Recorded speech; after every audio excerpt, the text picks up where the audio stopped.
2 ladies, ஒரு வயசான ஒரு அம்மாவும், அந்த அம்மாவுக்கு ஒரு பொண்ணு.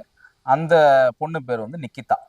இதுதான் இன்னைக்கு வந்து தமிழ்நாடு ஃபுல்லா பேசப்படுற ஒரு பேசும் பொருளான ஒரு விஷயம். இந்த நிக்கிதா யாரு? எதற்காக வந்து ஒரு வீடியோ வெளியிட்டு, இந்த மாரி என் நகை திருட்டு போயிருச்சு. கார்ல வந்து நான் விட்டேன். கார வந்து எடுக்க சொன்னேன். அந்த வாட்ச்மேன அவன் 1 மணி நேரம் கழிச்சு தான் வந்து எடுத்தான். அதுக்கப்புறம் பார்த்தா என் நகைய காணோம் அப்படின்னு சொல்லி ஒரு வீடியோ வெளியிடுறாங்க. ஆனா உண்மையிலேயே அந்த கார்ல நகை இருந்துச்சா? இல்லையான்னு நம்மளுக்கு தெரியாது. என்னுடைய கருத்து, நான் மனம் திறந்து பேசுற கருத்து என்னன்னா, அந்த கார்ல நகை இல்ல. இது என்னோட கருத்துங்க. அந்த கார்ல நகை இருந்திருக்காது. 2வது அவருக்கு டிரைவிங்கே தெரியாதாம். அவர் எப்படி போய் கார பார்க்கிங் பண்ணியிருப்பாரு? அது ஒரு 2வது ஒரு விஷயம். 3வது வந்து ஏதோ வீல் சேர் வந்து தள்ள சொல்லியிருக்காங்க. அதெல்லாம் அவர் ஹெல்ப் பண்ணியிருக்காரு. அப்படின்னு வந்து சொல்றாங்க. இதுல என்னுடைய தாட், என்னுடைய மனம் என்ன சொல்லுது அப்படின்னா, ஒண்ணு அவங்க 2 பேருக்குள்ள ஏதாவது ஒரு வாக்குவாதம் ஏற்பட்டிருக்கும்.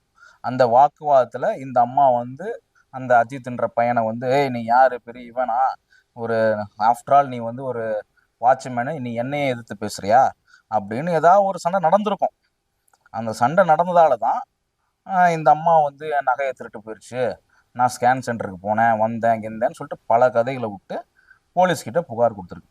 சரி, போலீஸ் கிட்ட புகார் குடுத்ததுக்கப்புறம், போலீஸ் வந்து அவர வந்து கஸ்டடியில எடுத்து எஃப்ஐஆர் போடாம அவர அடிச்சு வெளுத்து கொன்ற அளவுக்கு போயிருக்குன்னா, அப்ப இந்த அம்மாவுக்கு எவ்வளோ ஒரு பேக்ரவுண்ட் இருந்திருக்கும்னு நம்ம யோசிச்சு பார்க்கணும். அப்படி நம்ம யோசிச்சு பார்க்குறப்ப தான், இன்னைக்கு யூடியூப் தொறந்தாலே ஒவ்வொரு அப்டேட் வருது. அந்த நிக்கிதாவ பத்தி. அந்த நிக்கிதா யாரு? என்ன பண்ணாங்க? எப்படி ஏமாத்துனாங்க? ஒரு கல்யாணம் பண்ணி ஒரே நாள்லயே ஒருத்தர ஏமாத்தி, அவரும் யாரு பார்த்தீங்கன்னா, அது வந்து பிஜேபியோட ஒரு முக்கியமான புள்ளி அவரு. இந்த அம்மாவும் வந்து பிஜேபியோட ஒரு முக்கியமான புள்ளி.